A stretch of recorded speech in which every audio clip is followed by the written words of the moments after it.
Olá, queridos alunos do PEJA. Bom dia, boa tarde, boa noite. Aqui quem fala é o professor Anderson, de língua portuguesa.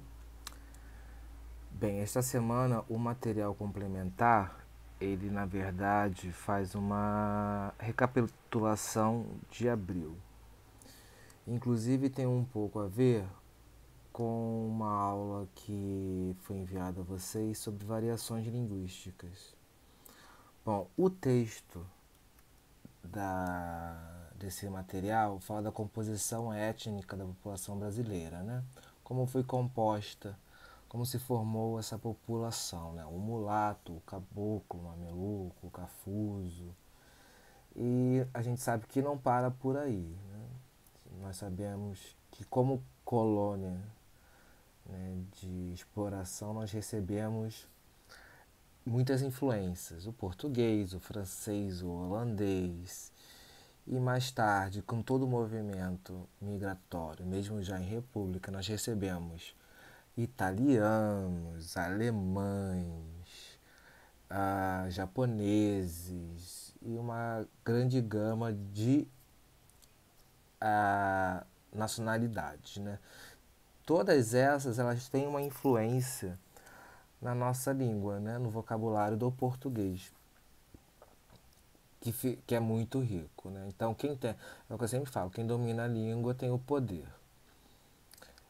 E só para a gente ter uma noção, para você saber a origem de uma palavra, existe um, um, uma disciplina chamada, né, um estudo chamado etimológico, que é a etimologia. E que é etimologia? Né? Ela vem do grego étomos, que é o real, o verdadeiro, mais logos, que é o estudo, a descrição, o relato. E significa hoje estudo científico da origem da história de palavras. Então, a etimologia é a parte da gramática que estuda a história ou origem das palavras, da explicação do significado das palavras através de seus elementos, que nós chamamos de morfemas.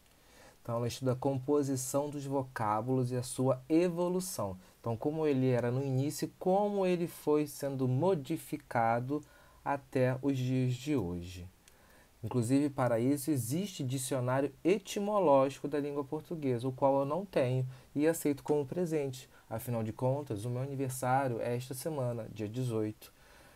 Gostaria muito de ter esse dicionário. Sempre esqueço de comprar, mas aceito como presente. Fica aí a dica. Então, que tipo de influência a gente pode encontrar na língua portuguesa? Indígena, né, o povo originário do nosso continente, né, do nosso país.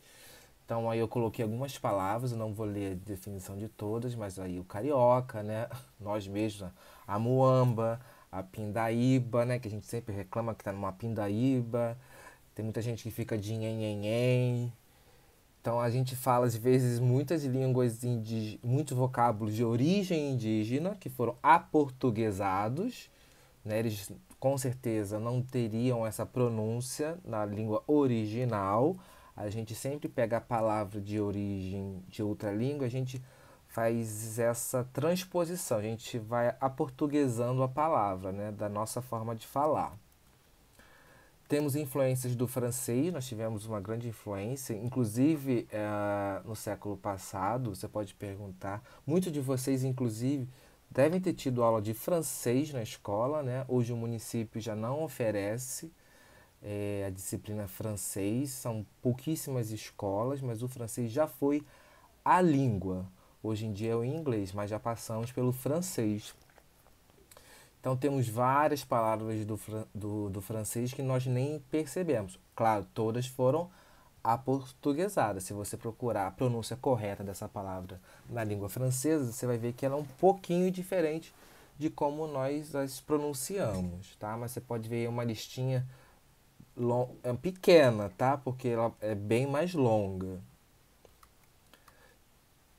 E óbvio que temos africanos que vieram para o Brasil não por gosto próprio, né? Mas porque foram obrigados.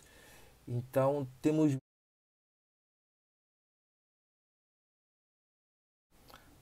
nomes de lugares, os topônimos, e muita também relacionada à culinária, principalmente, né, no estado da Bahia. Mas você sabe qual é a origem da palavra realengo? De onde vem? Você já teve curiosidade em saber? Vamos dar uma olhadinha aqui, se você sabe a origem do nome do seu bairro. Para quem mora em Realengo, porque eu sei que tem gente que mora em outros lugares. Ó, há várias versões para a origem do nome do bairro. Uma delas explica que o nome origina-se da denominação da região no período imperial, qual era terras realengas de Campo Grande, do germânico, ou seja, lá para o alemão, né, para o inglês, realenga, que nomeava tudo que estava longe do poder real. No entanto, segundo a tradição popular, seu nome é uma abreviatura do nome Real Engenho, a qual era Real Engenho, afixada sobre as placas no topo dos bondes desta região e que, com o passar do tempo, teria se tornado popularmente realengo. Comprovadamente, as denominadas terras realengas têm sua origem, segundo alguns historiadores, pela Carta Régia de 27 de junho de 1814, através do qual Dom João, ainda príncipe, concedeu em Sesmaria, né, porque é uma terra abandonada, ao Senado da Câmara do Rio de Janeiro, os terrenos situados em Campo Grande, chamados de realengos, porque advindos da conquista territorial pela descoberta do país. Então por hoje é isso, a gente foi só na verdade uma aula de curiosidades. Espero aí que vocês tenham gostado e se precisar a origem de uma palavra, vai lá no Google, coloca a palavra e bota origem ou a palavra e etimologia para você saber de onde veio essa palavra. Um grande abraço para vocês, se cuidem e uma boa semana a todos nós.